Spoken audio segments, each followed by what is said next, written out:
jangan bergantung kepada orang lain. Tetapi sedikit petikan tadi, katanya mungkin ada setengah orang ni caranya untuk mempersembahkan rasa kasih sayang tu banyak cara kan. Kadang-kadang ada orang nak menghargai bagi handphone. Ada yang mungkin hanya cinta, cukup ke? Kalau kasih sayang ambil berat tak cukup, mesti nak material. Mestilah sebab kita nak membina sebuah keluarga, ada anak-anak nanti sekolah macam mana. Semua tu kan cinta juga, bukan cinta kepada pasangan saja. Betul. Okay. Saya kongsi sikit dalam buku ni. Saliman cinta yang saya baru buat. Ada suami ni memang kedekut. Kedekut. Jadi kalau isteri kata, bang pergi overseas belilah apa-apa. Tapi dia pun belilah contoh tudung kan. Lepas tu suami dia claim balik. Ha? Kat isteri? Ha. Memang dianiaya sebegitulah kisah. Okey, baik, kita dah bersama dengan beberapa individu yang berkongsi pengalaman. Mediator keluarga Cik Hafiz Roslan yang banyak kali menerima kisah-kisah rumah tangga yang tragis, yang sensitif, yang membuat kita rasa stres. Okey. Dan di sebelahnya kita sama Sufian Suhaimi. Assalamualaikum. Selamat pagi. Pastinya ada pandangan dan juga pengalaman.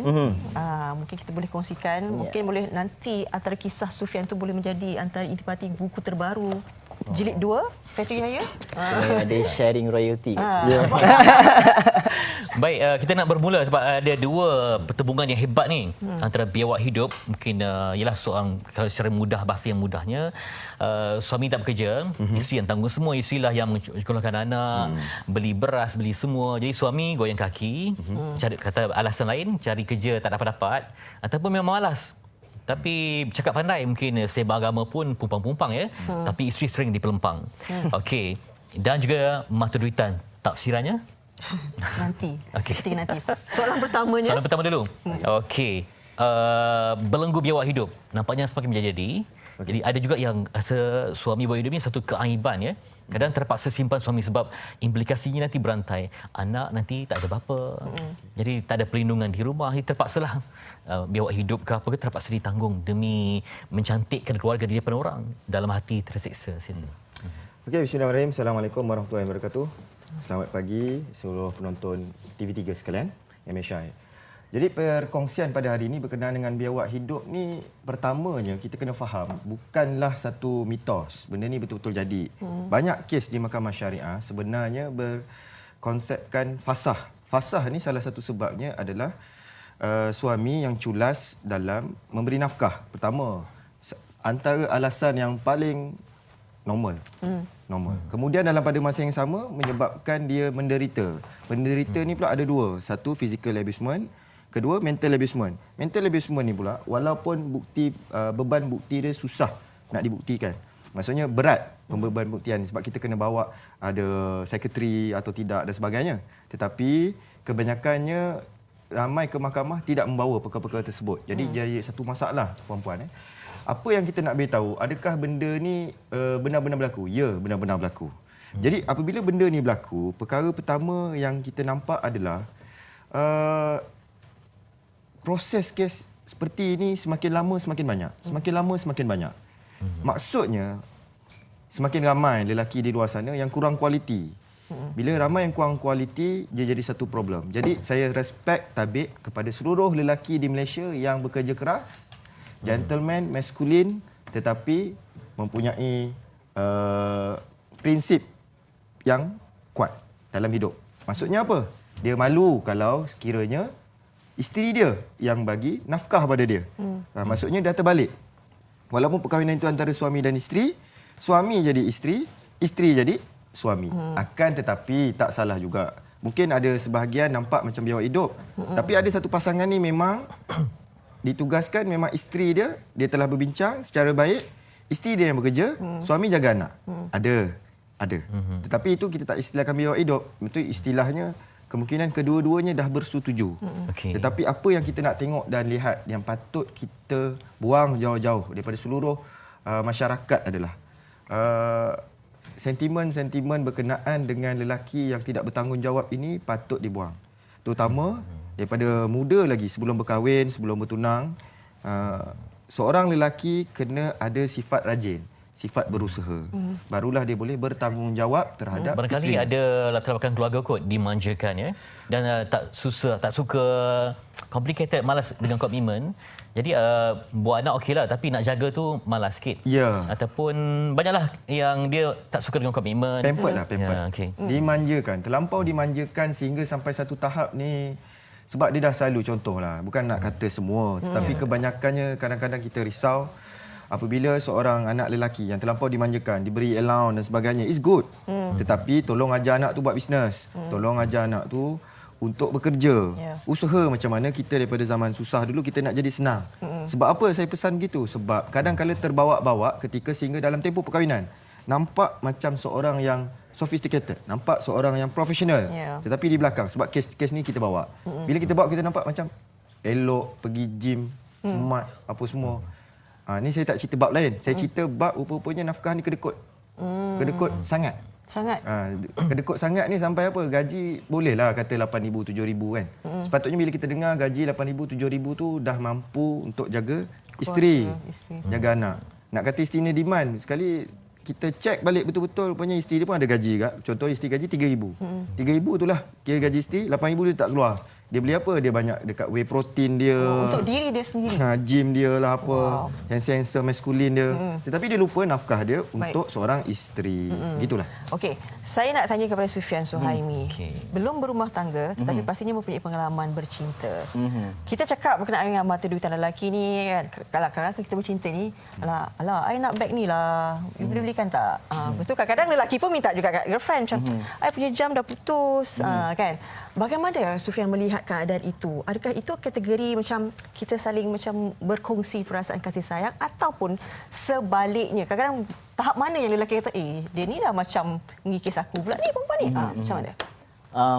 Bagi saya, bila seseorang tu berada dalam fasa bersama ataupun bercinta, mereka sepatutnya lebih rasional dan realistik terhadap situasi financial masing-masing. Sebab rasanya tak salah kalau ada orang memilih untuk menunjukkan rasa kasih sayang tu atas materialistik. Maksudnya orang yang bercinta ni tak realistik. Sebab kemaruk dengan cinta. Kebanyakan sebab orang cakap cinta itu buta. Tapi saya bercakap tentang hubungan percintaan yang matang. Maksudnya yang mungkin kita ingin bawa sampai ke institusi perkahwinan kekeluargaan. Jadi kalau pasangan itu realistik, rasanya benda itu dapat diselesaikan dengan cara yang baik. Maksudnya tak ada rasa terbeban. Biasanya kalau macam biawak hidup ni, perempuan yang rasa dia punya tekanan tu. Lelaki jarang nak rasa macam isteri dia tu biawak hidup. Sebab rasanya maybe itu dapat of dia punya tanggungjawab untuk provide isteri. Tapi kalau macam perempuan yang terpaksa provide lebih kepada lelaki, itu yang jadi isu biawak hidup. Dan bagi saya kaki kikis tu bila sesuatu tu dia buat tanpa rasa sukarela.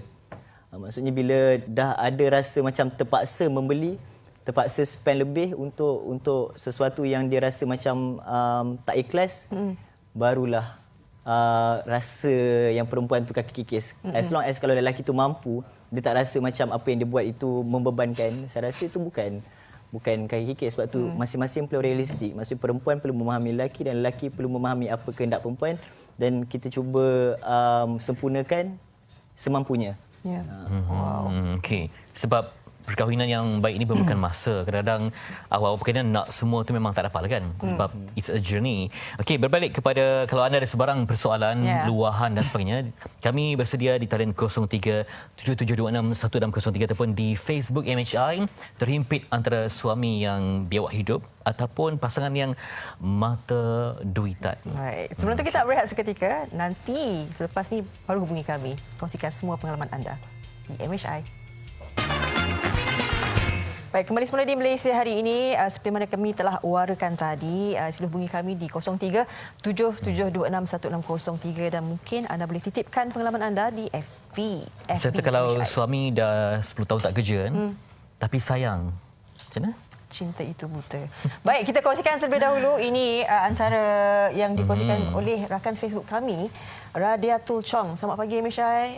Nak tanya nanti kalau ada pakar, macam mana pula kalau isteri bertahan dengan suami yang tak tentu kerja.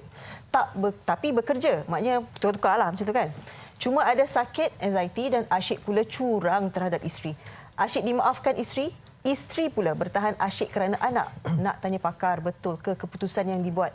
Bagaimana pula kalau suami dia buat lagi kecurangan itu berulang lagi? Ya, dan antara luahannya tambah lagi, bagaimana pula jika isteri tanggung suami yang tak bekerja? Macam mana nafkah isteri? Adakah ia dikira sebagai hutang atau sebaliknya? Bukankah nafkah isteri itu wajib, bukan saja batin, malah zahir juga perlu dikira nafkah? Misal kata kalau dah 10 tahun kan tak bagi nafkah, nanti isteri boleh tak tuntut pada hari yang bulan yang pertama itu, ataupun macam mana? Isteri ni ada kuasa tak untuk mendapatkan hak dia, sedangkan hubungan tu begitulah, umpama bayang-bayang, suami kejap ada kerja, kejap tak ada kerja. Ya. Okey, dia mudahnya cerita dia macam ni Fitri dan sidang penonton yang di rumah sekalian. Pertama, saya ada dua perkara. Pertama, macam mana yang tiba-tiba dia kata sebab banyak sangat apa tadi soalan dia tadi tu Dia bertahan sebab lelaki. Lepas tu ada anxiety, curang dan sebagainya. Adakah perbuatan dia bertahan tu betul? Dan kalau macam mana isteri dia, suami dia curang balik? Mudah saja. Sebab pertamanya, cerai ini ataupun pembuaran perkahwinan ini bukanlah hukumnya haram. Maksudnya dia kalau haram tidaklah diharuskan dalam satu-satu perkahwinan. Malah di antara rasul-rasul itu juga ada dalam satu sirah dinasihatkan untuk mengubah pintu rumahnya. Faham tak? Maksudnya cerai. Yeah. Sebab apa? Sebab tidak boleh, tidak elok. Sampai ada satu masa memang wajib untuk bercerai. Dan ada hukum makruh bercerai. Ada yang harus bercerai. Jadi perkara begini, kalaulah dalam keadaan kita ni teraniaya, dalam keadaan kita ini sering kali ditipu dan nafkah tak bagi dan sebagainya, maka jalan keluar dia boleh ada hak untuk seorang isteri untuk dia memohon perceraian melalui apa? Seksyen 53, contohnya kalau di Selangor, enactment keluarga Islam, permohonan fasah ataupun permohonan cerai secara baik under seksyen 47, yang mana kalau tak berjaya akan pergi pada seksyen 48 hakam. Jadi benda-benda ni semua ada dalam undang-undang di hadapan mahkamah syariah. Itu untuk isteri. Bagaimana pula dengan suami? Contoh suami pula tiba-tiba isteri ni sebab tadi soalan pada sahabat kita Sufian yang jenis kaki apa itu kaki kikis kaki cukur pula dah saya. Boleh juga. Boleh juga. Sebab kat luar saya kaki kikis ni kita panggil pencukur.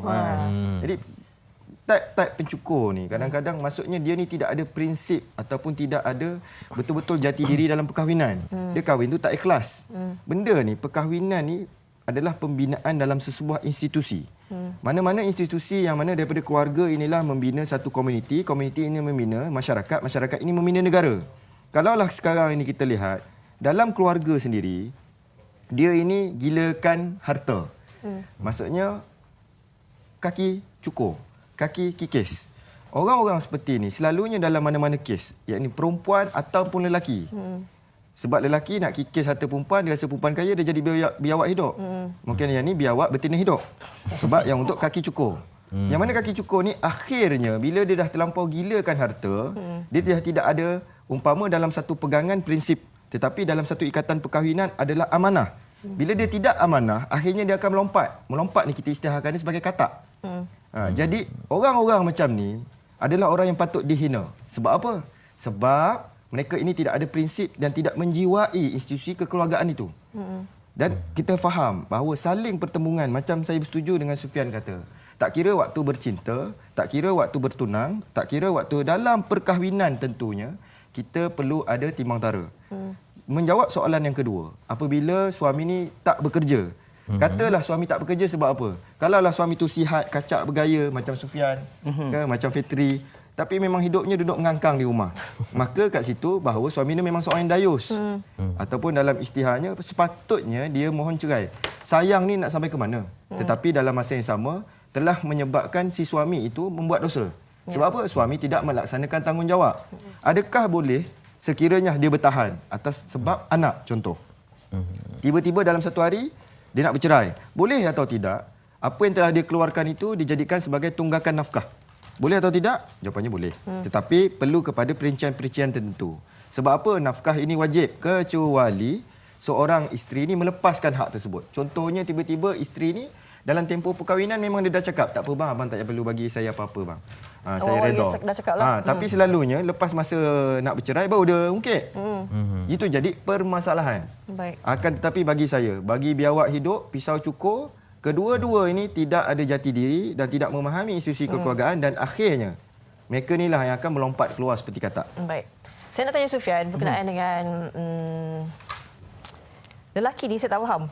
Lelaki ni saya tak faham. Lelaki ni kadang-kadang dia kata, oh, I tak suka lah. You tak boleh buat kerja sendiri. You tak independen langsung. Bila perempuan ni dia tunjuk independen sikit, lelaki mula ada zon selesa. Sikit-sikit makin berkembang zon selesa tu. Jadi sebenarnya bagaimana, independen yang bagaimana sebenarnya lelaki nak kepada wanita ni? Bagi saya, semuanya bermula di awal pendidikan di rumah. Maksudnya saya berkongsi pengalaman saya. Macam saya memang dibesarkan untuk belajar berdikari. Macam mana nak menguruskan kehidupan dari segi benda yang paling basic sekali. Basuh baju dan juga menguruskan rumah. Jadi kalau seorang tu dah ada ilmu yang cukup untuk dia dah terbiasa. Kalau dia dah terbiasa untuk melakukan benda-benda tu, rasanya kita akan buat benda tu secara spontan. Dan tapi sifat manusia ni, kita ada insting of survival bagi saya. Dan kalau kita terpaksa, kita akan berusaha untuk mendapatkan sesuatu. Tapi bila kita terlalu selesa dengan dalam satu situasi, benda tu akan amplify kita punya malas, kita punya semangat nak saling membantu ke apa tu. Bagi saya, sebab tu pentingnya komunikasi dalam hubungan, supaya masing-masing jelas, masing-masing clear tentang peranan masing-masing dalam satu hubungan. Ada yang lelaki tak kisah untuk buat kerja rumah. Dia lagi selesa tengok isteri dia ataupun pasangan dia tu berehat. Tapi ada juga yang tak macam tu. Sebab tu kalau lelaki tu dah terbiasa dengan perempuan yang rajin, mungkin dia akan jadi makin malas. Sebab tu bagi saya pentingnya komunikasi. Komunikasi antara pasangan. Itu yang paling susah tu, nak komunikasi. Okay. Kadang renggang kosong macam tu, jadi tak ada garis pemisah tu kan, dia payah. Kita akan banyak lagi ada siri lain yang akan berbincang. Masih yang kita pantas waktu lalu, tak puas lagi nak bertanya. Kena ada jilid 2. Okey, baik. Apapun terima kasih. Berat sebenarnya nak ucap terima kasih ni sebab nak tanya lagi. Banyak soalan kepada Cik Hafiz Roslan, mediator keluarga, dan juga Sufian Suhaimi. Nanti akan ada lagi untuk promosikan lagu.